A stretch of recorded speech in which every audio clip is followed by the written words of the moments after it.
As the war in Ukraine drags on, Russia continues to bolster its missile arsenal, shifting its focus toward precision-guided munitions. Recent reports indicate that Moscow is ramping up production of several key missile systems.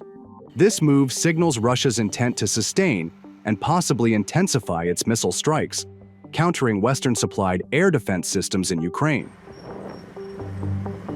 But what exactly does this production increase mean for the battlefield? And how does it impact the ongoing conflict? Let's break it down.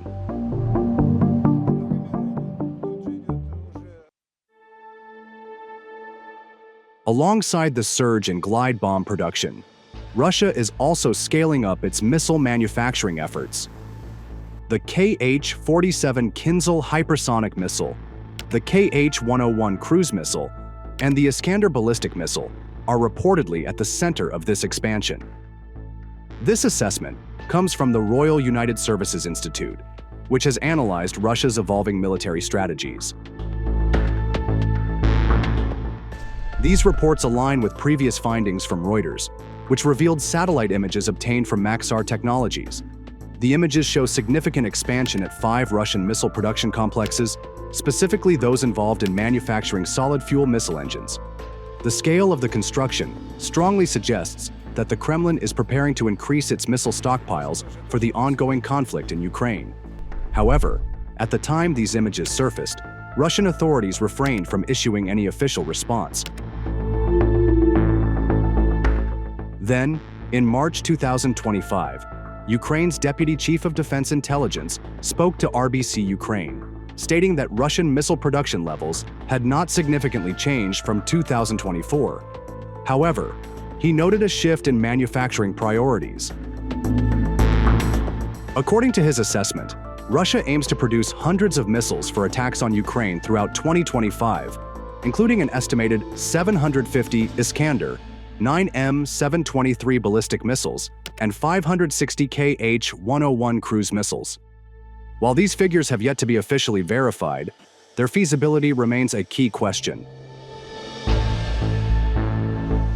Independent analysis by Defense Express suggests that Kh-101 production will maintain its current rate of approximately 46 units per month.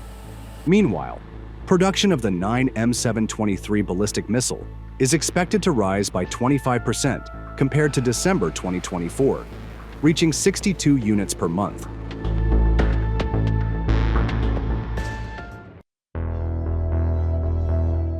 Many are already familiar with the capabilities of the Iskander and Kinzhal missiles, frequently covered in previous analyses. But what about the Kh-101? Is its performance significant enough to warrant a production increase? The Kh-101 is a long-range air-launched cruise missile primarily used to strike high-value targets deep behind enemy lines. With an operational range of up to 4,500 kilometers, it plays a critical role in Russia's long-range strike strategy. This missile is designed to carry both conventional and nuclear warheads, providing strategic flexibility on the battlefield. One of its key features is stealth. The Kh-101 incorporates radar-evading technologies to reduce its visibility to enemy air defense systems, enhancing its chances of penetrating fortified targets. Additionally, it flies at low altitudes and subsonic speeds, further complicating detection and interception efforts. The planned production of 560 Kh-101 missiles in 2025 underscores Russia's commitment to maintaining a credible deterrence capability amid the ongoing war.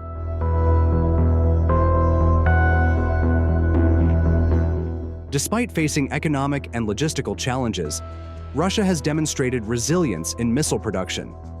Reports indicate that even as the country grapples with sanctions and resource constraints, Moscow has managed to send missile development experts to Iran. This development was confirmed by senior Iranian defense officials. According to Reuters, 7 Russian specialists were identified as part of this technology exchange. Among them, 2 are experts in air defense missile systems, 3 specialize in artillery and rocketry, One focuses on advanced weapons development, and another has experience in missile testing.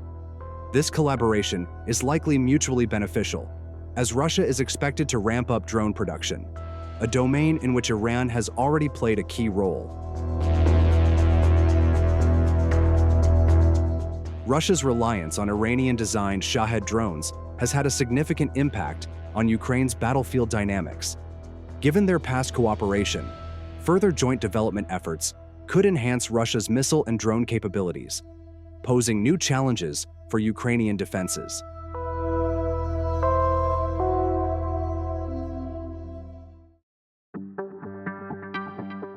Amid Russia's growing missile stockpile, Ukraine continues to emphasize the importance of strengthening its air defense capabilities.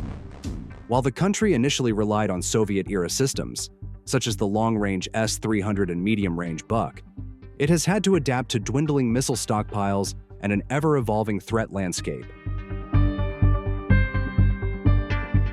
By the end of 2022, Ukraine faced severe shortages of air defense munitions. Although Slovakia donated an S-300 battery, Western allies had to step in with additional support, providing systems such as the Raytheon MIM-23B IHawk and the Diehl Iris TSLM.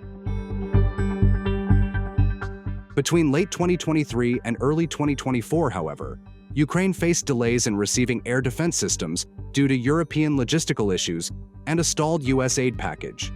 It wasn't until after the NATO summit in July that deliveries resumed.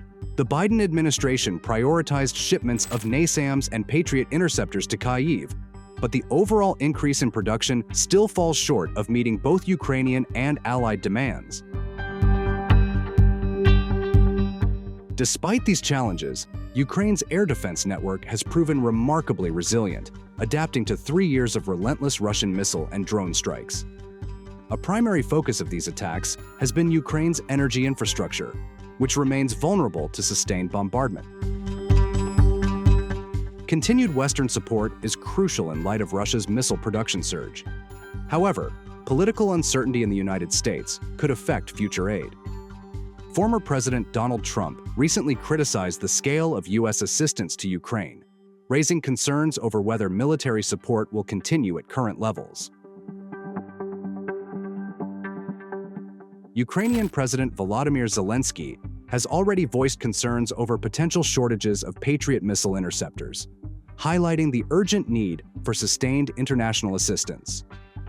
As Western support becomes increasingly uncertain, will NATO's assistance be Ukraine's only hope in the future? What do you think? Share your thoughts in the comment section. See you on the next video.